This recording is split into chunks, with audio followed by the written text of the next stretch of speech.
ਅਸੀਂ already prove ਕਰ ਚੁੱਕੇ ਹਾਂ ਕਿ ਸਾਡੇ ਕੋਲ ਕਿਸੇ ਵੀ ਆਪਰੇਟਰ ਦਾ ਐਡਜੁਆਇੰਟ ਆਪਰੇਟਰ ਐਗਜ਼ਿਸਟ ਕਰਦਾ ਔਰ ਉਹਦੀ ਜਿਹੜੀ ਵੈਲਿਊਜ਼ ਹੈ ਉਹਨੂੰ ਅਸੀਂ ਟੀ ਸਟਾਰ ਦੇ ਨਾਲ ਰਿਪਰੈਜ਼ੈਂਟ ਕਰਦੇ ਹਾਂ। ਠੀਕ ਹੈ ਜੀ। ਔਰ ਇਹਨੂੰ ਅਸੀਂ ਟੀ ਸਟਾਰ ਐਡਜੁਆਇੰਟ ਆਪਰੇਟਰ ਆ ਟੀ ਦਾ ਔਰ it is a unique adjoint operator. So ਕਿਸੇ ਆਪਰੇਟਰ ਦਾ ਯੂਨੀਕ ਐਡਜੁਆਇੰਟ ਆਪਰੇਟਰ ਐਗਜ਼ਿਸਟ ਕਰਦਾ। ਸੋ ਇਹ ਥਿਊਰਮ ਤੁਹਾਨੂੰ ਆਫਲਾਈਨ ਸਬਜੈਕਟਿਵ ਦੇ ਵਿੱਚ ਪੇਪਰ ਦੇ ਵਿੱਚ ਜ਼ਰੂਰ ਆਏਗੀ। ਨਾਓ ਇਹਦੀਆਂ ਸਾਡੇ ਕੋਲ 5 ਪ੍ਰੋਪਰਟੀਜ਼ ਹੈ 1 2 3 4 5 ਤੇ 6। ਸੋ 1 ਬਾਈ 1 ਇਸ ਅਸੀਂ ਪ੍ਰੋਪਰਟੀ ਨੂੰ ਡਿਸਕਸ ਕਰਾਂਗੇ। ਤੋਂ ਪਹਿਲਾਂ ਤੇ ਆਪਣੇ ਮਾਈਂਡ 'ਚ ਚੈੱਕ ਕਰ ਲਈਓ ਕਿ ਜਾਂ 10 ਈਅਰ ਨੂੰ ਦੇਖ ਲਈਓ। ਸੋ ਉਹਦੇ 'ਚ ਤੁਸੀਂ ਦੇਖੋਗੇ ਕਿ ਇਹ ਸਾਰੇ ਦੇ ਸਾਰੇ ਜਿਹੜਾ ਥਿਊਰਮ ਹੈ ਇਹ ਐਗਜ਼ਾਮ ਦੇ ਵਿੱਚ ਆਈ ਹੈ। ਸੋ ਪ੍ਰੋਪਰਟੀ ਨੰਬਰ 1 ਕਿ ਅਗਰ ਮੈਂ ਸਮ ਦਾ ਐਡਜੁਆਇੰਟ ਲੈਣਾ ਤਾਂ ਉਹ ਮੇਰੇ ਕੋਲ ਕਿਹਦੇ ਬਰਾਬਰ ਆ ਜਾਂਦਾ, ਪਹਿਲੇ ਦਾ ਐਡਜੁਆਇੰਟ ਪਲੱਸ ਦੂਜੇ ਦਾ ਐਡਜੁਆਇੰਟ। ਸੋ ਤਰੀਕਾ ਬਿਲਕੁਲ ਸੇਮ, x y ਇਹ ਸਾਡੇ ਕੋਲ h ਚੋਂ ਲੈ ਲਿਆ। h ਸਾਨੂੰ ਪਤਾ ਹਿਲਬਰਟ ਸਪੇਸ ਔਰ ਮੈਂ x comma t1 plus t2 star y operator ਲੈ। ਸੋ ਦਿਸ ਇਜ਼ ਇਕੁਅਲ ਟੂ। ਹੁਣ ਯਾਦ ਸਿੰਪਲ ਜੀ ਗੱਲ ਰੱਖੋ ਕਿ ਜੇ ਤੁਸੀਂ ਲੈਫਟ ਤੋਂ ਰਾਈਟ ਵੱਲ ਗਏ ਤਾਂ ਸਟਾਰ ਲੱਗਣਾ, ਰਾਈਟ ਤੋਂ ਲੈਫਟ ਵੱਲ ਆਏ ਤਾਂ ਸਟਾਰ ਉਤਰਨਾ। ਸਿੰਪਲ ਕਿ ਆਪਾਂ ਅਗਰ ਲੈਫਟ ਤੋਂ ਰਾਈਟ ਵੱਲ, ਕਿਉਂਕਿ ਐਡਜੁਆਇੰਟ ਦੀ ਪ੍ਰੋਪਰਟੀ ਹੈ, ਤਾਂ ਉਸ ਪ੍ਰੋਪਰਟੀ ਦੇ ਮੁਤਾਬਕ ਹੁਣ ਆਪਾਂ ਰਾਈਟ ਤੋਂ ਲੈਫਟ ਵਾਲੇ ਆਏ ਤਾਂ ਇਹਦਾ ਜਿਹੜਾ ਆਪਰੇਟਰ ਦਾ ਸਟਾਰ ਸੀ ਇਹ ਉੱਤਰ ਗਿਆ x, y this values. Now operator the property ਲਾਈ। so t1 x plus t2 x, y ਫਿਰ ਅਸੀਂ ਸਮ ਦਾ ਇਨਰ ਪ੍ਰੋਡਕਟ ਲਿਆ t1 x, y ਪਲੱਸ ਸਾਡੇ ਕੋਲ t2 x, y। ਹੁਣ ਅਸੀਂ ਇਹਨਾਂ ਦੋਨਾਂ ਦੇ ਵਿੱਚ ਲੈਫਟ ਤੋਂ ਰਾਈਟ ਵੱਲ ਜਾ ਰਹੇ ਹਾਂ ਤਾਂ ਸਟਾਰ ਲੱਗ ਜਾਏਗਾ ਪ੍ਰੋਪਰਟੀ ਦੇ ਮੁਤਾਬਕ x, t1 star y plus x, t2 star y inner product ਦੀ property ਲਾ ਦਿਓ। so this is x, t1 star plus t2 star ਨਾਲ ਆ ਗਿਆ y this values inner product। ਠੀਕ ਹੈ ਜੀ, ਇਹ ਅਸੀਂ ਪ੍ਰੂਵ ਕਰ ਲਿਆ। तो यूनिकनेस प्रॉपर्टी अप्लाई करनी है। एडजॉइंट एग्जिस्ट करता, अगर एग्जिस्ट करता तो वो यूनिक होंगे। यूनिक का मतलब कि जो आ येलो वाली प्रॉपर्टी है या येलो वाला ऑपरेटर है सेम ही ਜਿਹੜਾ ਸਾਡੇ ਕੋਲ ਦੂਜਾ येलो वाला ऑपरेटर होएगा, यानी दोनों इक्वल हो जाएंगे by the property of uniqueness. So uniqueness the property ਨੂੰ ਅਸੀਂ ਅਪਲਾਈ ਕੀਤਾ। सो we get t1 plus t2 star and this is equal to t1 star plus ਸਾਡੇ ਕੋਲ t2 star। ਇਹ ਸਾਡੇ ਕੋਲ ਫਸਟ ਪ੍ਰੋਪਰਟੀ ਅਸੀਂ ਪ੍ਰੂਵ ਕਰਤੀ। ਸੇਮ ਹੀ ਅਸੀਂ ਉਸੇ ਕਨਸੈਪਟ ਨਾਲ ਸੈਕੰਡ ਪ੍ਰੋਪਰਟੀ ਦੀ ਗੱਲ ਕਰੀਏ। सो सेकंड प्रॉपर्टी क्या है, alpha T conjugate alpha T star नु असी रिप्रेजेंट करना। So I write x, alpha T star y this values. Right तो लेफ्ट चले तो साडे कोल आ गया alpha T X comma Y, so this is equal to alpha T X comma Y. तो फर्स्ट च अल्फा बाहर निकलिया simple alpha T X comma Y, this values आ गया। So this can be written as alpha X comma T star Y. So alpha number 2 ते shift करांगे तो किहदे च रिप्लेस हो जाता कंजुगेट च टी स्टार वाई। फिर यूनीकनेस की प्रॉपर्टी ला दिओ। सो यूनीकनेस की प्रॉपर्टी के नाल ये दोनों वैल्यूज सेम हो गई। जे सेम हो गई so it means alpha T star which is equal to alpha conjugate into T star. ये साडे कोल दूजी प्रॉपर्टी असीं प्रूव कर दी। हुण आपां प्रॉपर्टी नंबर 3 की गल करते। सो प्रॉपर्टी नंबर 3 रिवर्सल ला है। रिवर्सल मीन साडे कोल T1 T2 दा star is equal to T2 star ते T1 स्टार। फिर उसे ढंग नाल X comma T1 T2 star of Y, this values इनू नंबर 1 च शिफ्ट किया T1 T2 X comma Y। So this can be written as, पहला मैं इनू राइट पासे लग्या, सो ये आ गया T2 X T1 star Y। सो यदि जगह देखियो, सो चेंज नहीं कर देनी जगह। हुण T2 नू शिफ्ट किया तो X T2 नैचुरली इस तो बाद ही आएगा T2 स्टार T1 स्टार ते Y। सो फिर यूनीकनेस अप्लाई कर दियो तो what we get T1 T2 star which is equal to T2 star नाल आ जाएगा T1 star। ठीक है, रिवर्स हो गया। So this is called reversal law. ये सी साडे को property number 3। So property number 4 आ गई। So 4 property T double star की गल चल रही है। So X T double star Y, this values आ गई। तो जो लैफ्ट वाल शिफ्ट होया एक स्टार खत्म तो रह गया T star X comma Y, this values रह गई X कॉमा साडे कोल T स्टार Y है ना। हुण इत्थे आपां घाबर नहीं जाना कि साडे कोल कोई नवी चीज पैदा हो गई। तो आपां की करांगे, जे सानू कोई रस्ता नहीं लभ रहा तो मैं इनू कंजुगेट दे विच जिहड़ा शिफ्ट कर देना लॉग च T स्टार X। तो इनू कंजुगेट च शिफ्ट करता तो naturally T star X number 2 ते चला गया। It implies T Y X फिर कंजुगेट। कंजुगेट नू हुण आपां रिमूव कर दईए, ये आ गया X कॉमा T Y। फिर यूनीकनेस अप्लाई करती तो T double star is equal to T। तो प्रॉपर्टी नंबर 4 भी प्रूव हो गई। उस तो बाद प्रॉपर्टी नंबर 5, ठीक है जी, जो कि आप ऑलरेडी कर चुके हैं। नॉर्म ऑफ T ते norm of T star same होंदी है, तो असी दूजे ढंग नाल भी कर सकते हैं। वो किद्दां करांगे? So first I take some y vector belongs to H। H साडे कोल हिलबर्ट स्पेस है। अगर हिलबर्ट स्पेस है तो उहदे विचों मैं कोई वैक्टर ले लिया। So this norm of T star y raised to power 2, so which is equal to T star y T star y, this is इन्हों सी इस फॉर्म च एक्सप्रैस कर।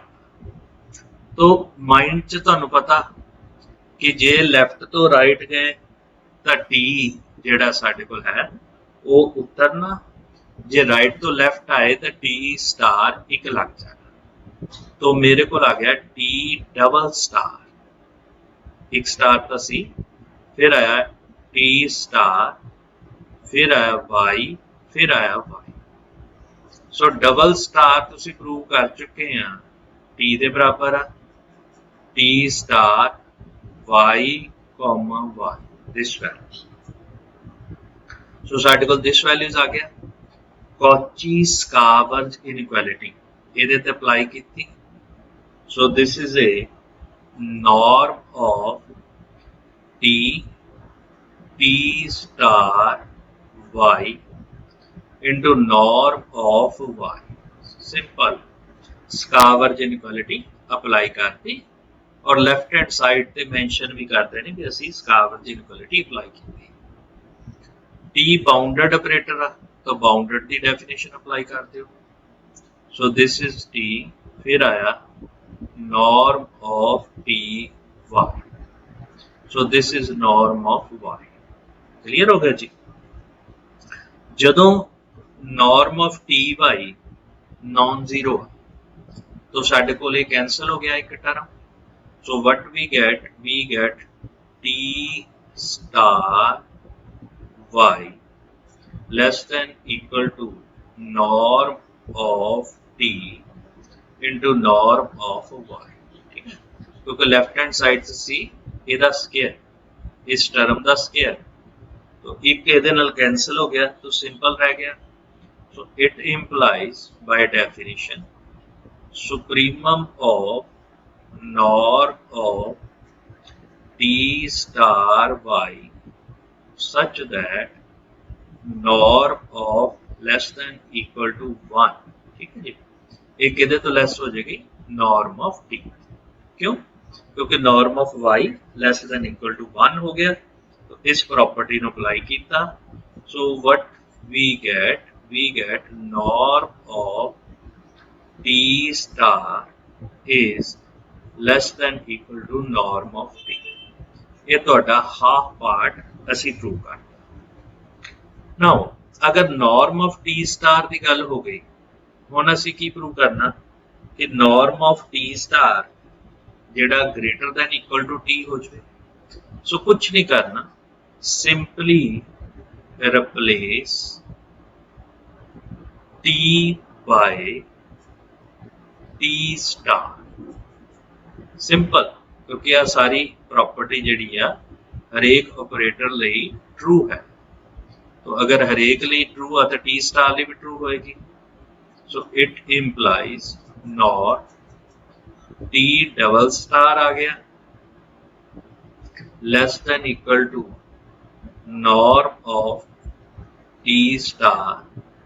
So this implies which is norm of t less than equal to norm of t star।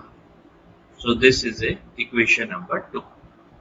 तो 1 ਤੇ 2 ਨੂੰ ਅਸੀਂ combine ਕਰ ਦਈਏ ਤਾਂ ਸਾਡੇ ਕੋਲ ਕੀ ਆ ਜਾਏਗਾ norm of t which is equal to norm of t star। So 1 2 ਨੂੰ ਕੰਬਾਈਨ ਕੀਤਾ, so we get result number this। ਉਸ ਤੋਂ ਬਾਅਦ ਲਾਸਟ प्रॉपर्टी आ गई। सो लास्ट है 6 प्रॉपर्टी नंबर 6। ਇਹਦੇ ਵਿੱਚ ਪ੍ਰੂਵ ਕਰਨਾ norm t into t star which is equal to norm of t the whole square। सो ਇਹਦੇ ਵਿੱਚ ਅਸੀਂ concept यूज करांगे norm of t1 t2 less than equal to norm of t1 into norm of t2। ये concept use करांगे।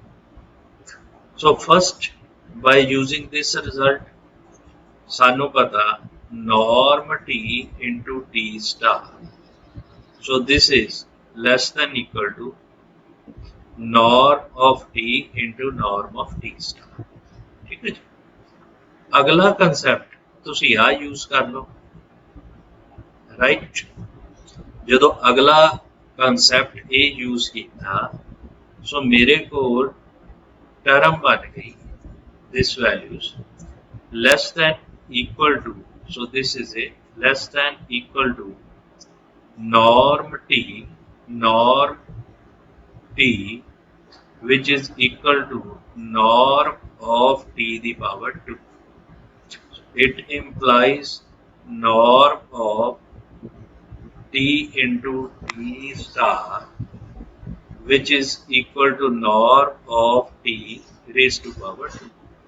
So which is half part in equation number 1 ਆਪਾਂ अगर लिखना चाहिए तो लिख सकते क्योंकि ਅਸੀਂ बराबर प्रूव करना तो साडा हाफ पार्ट ਜਿਹੜਾ ਆ ਉਹ ਰਹਿੰਦਾ ਆ सो हाफ पार्ट ਅਸੀਂ किस ढंग ਨਾਲ प्रूव करांगे ਉਹ ਵੀ देख ਲਈਏ ना अगेन जिद्दां ਅਸੀਂ ਪਿੱਛੇ रिजल्ट डिस्कस ਕੀਤਾ ਸੀ ਉਹਦੇ ਮੁਤਾਬਕ for every x belongs to h x ਲੈ ਲਓ y ਲੈ ਲਓ ਤੁਹਾਡੇ ਤੇ ਡਿਪੈਂਡ ਕਰਦਾ ਔਰ ਗੱਲ ਕਿਹਦੀ ਚੱਲਦੀ norm of t x the power 2 ਇਹਨੂੰ ਆਪਾਂ ਲਿਖ ਸਕਦੇ ਹਾਂ tx, tx ਲਿਖ ਸਕਦੇ this values ਅਗਰ ਇਹਨੂੰ ਅਸੀਂ ਲਿਖ ਸਕਦਾ t ਨੂੰ ਇੱਧਰ ਸ਼ਿਫਟ ਕੀਤਾ ਇਹ ਆ ਗਿਆ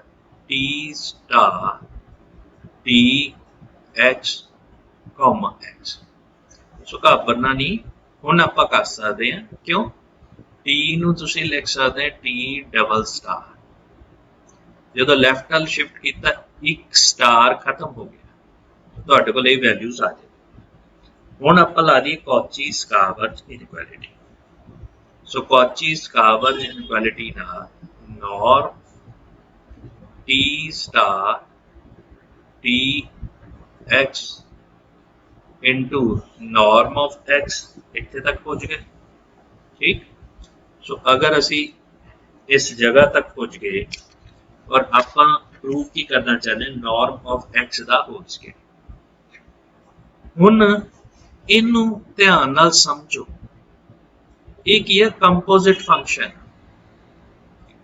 और दो ऑपरेटर का कंपोजिट फंक्शन है और वो ऑपरेटर बाउंडेड तो कंपोजिट फंक्शन भी बाउंडेड होएगा तो अपने माइंड च रखो it is a bounded operator इनू as a single bounded operator अपने माइंड दे विच रखो जो सिंगल बाउंडेड ऑपरेटर अपने माइंड च रखिया तो बाउंडेड की की डेफिनेशन होती norm of operator into norm of x एक norm of x आ गया तो बेसिकली ये आ गया norm t t star into norm of x the whole square this values are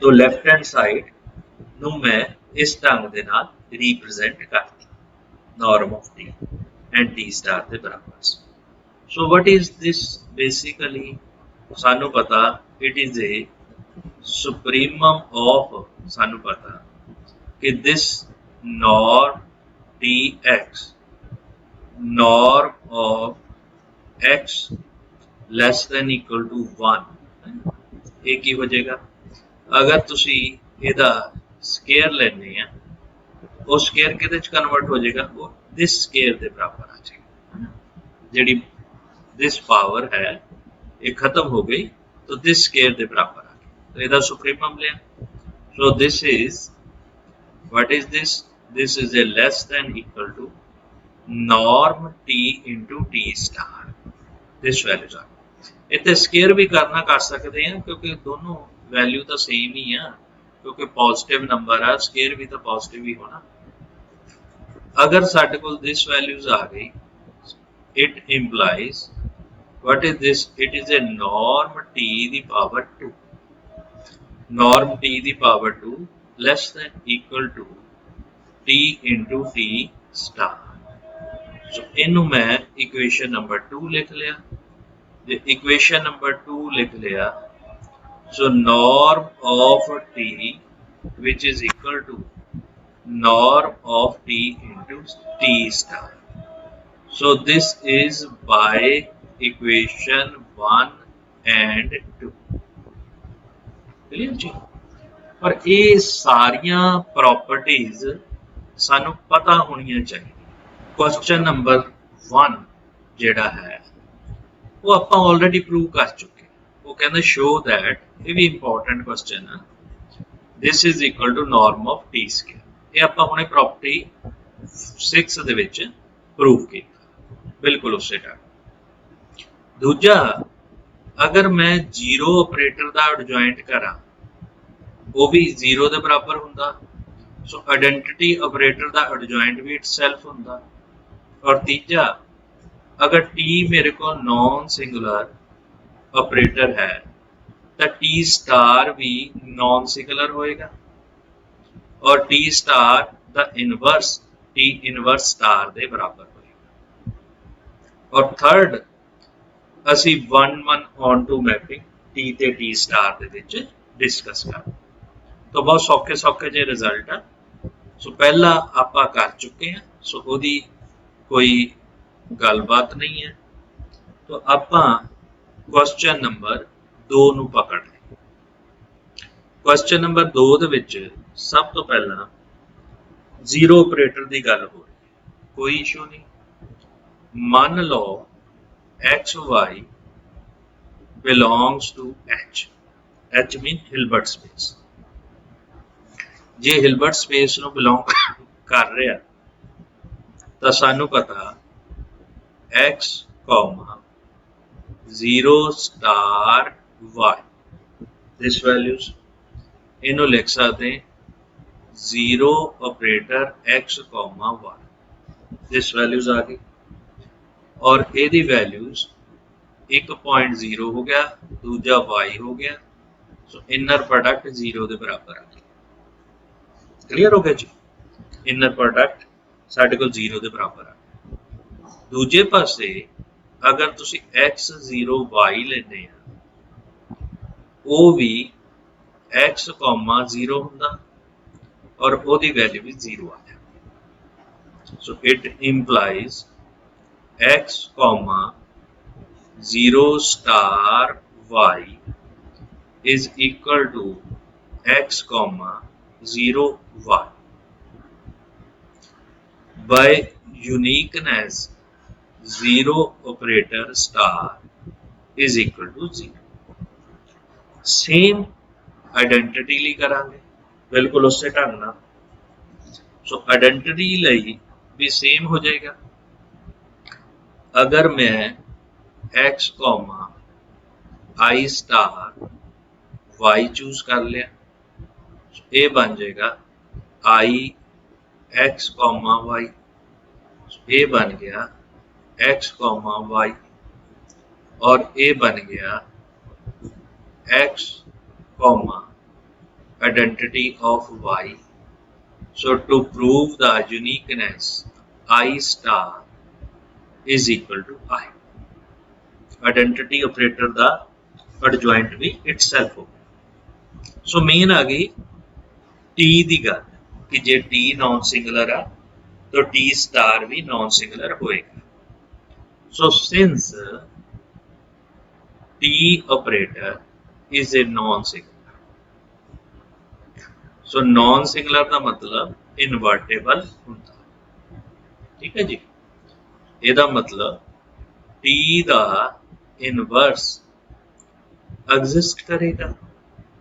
J exist करेगा तो असी उन्हों लिख सकते हैं T into T inverse which is equal to T inverse into T which is equal to identity. लिख सकते हैं इतना। इन्हां सारे दे उत्ते मैं एडजॉइंट ऑपरेट करता, यानी ਇਹਦੇ ਤੇ भी स्टार, ਇਹਦੇ ਤੇ भी स्टार, ਇਹਦੇ ਤੇ भी स्टार, यानी taking adjoint on both sides. So reversal law लग गया। रिवर्सल ला लगा तो पहला आया T inverse star into T star, उस तो बाद टी स्टार फिर आया T inverse star. Identity star बारे पता ही है, आइडेंटिटी के बराबर। ਇਹਦਾ मतलब आ ਜਿਹੜਾ है वो ਇਹਦਾ इनवर्स आ और ये ਜਿਹੜਾ है वो ਇਹਦਾ इनवर्स आ। मतलब कि टी स्टार दा इनवर्स कौन है, दूजी टर्म यानी टी इनवर्स दा स्टार। क्लीयर हो गया जी। सो मतलब ए नूं सी इस ढंग नाल रिप्रेजेंट कर सकते। So again this is very important result. तो ये आम ही क्वेश्चन च पूछा जाता। सो अगली साडे कोल क्वेश्चन सी थर्ड है ना, वो की सी कि टी तो टी स्टार दे विच 1-1 ते ऑन टू मैपिंग होंदी है। सो असीं डिफाइन कर लीए एक मैपिंग फाई किहदे तो B of H bounded operator to B of H star. ठीक है जी। सो असीं डिफाइन करता B of H T star operator वो भी एच के उत्ते ही है। सो डिफाइन किया बाय इनू छड़ दईए phi of T which is equal to T star for every T belongs to B of H।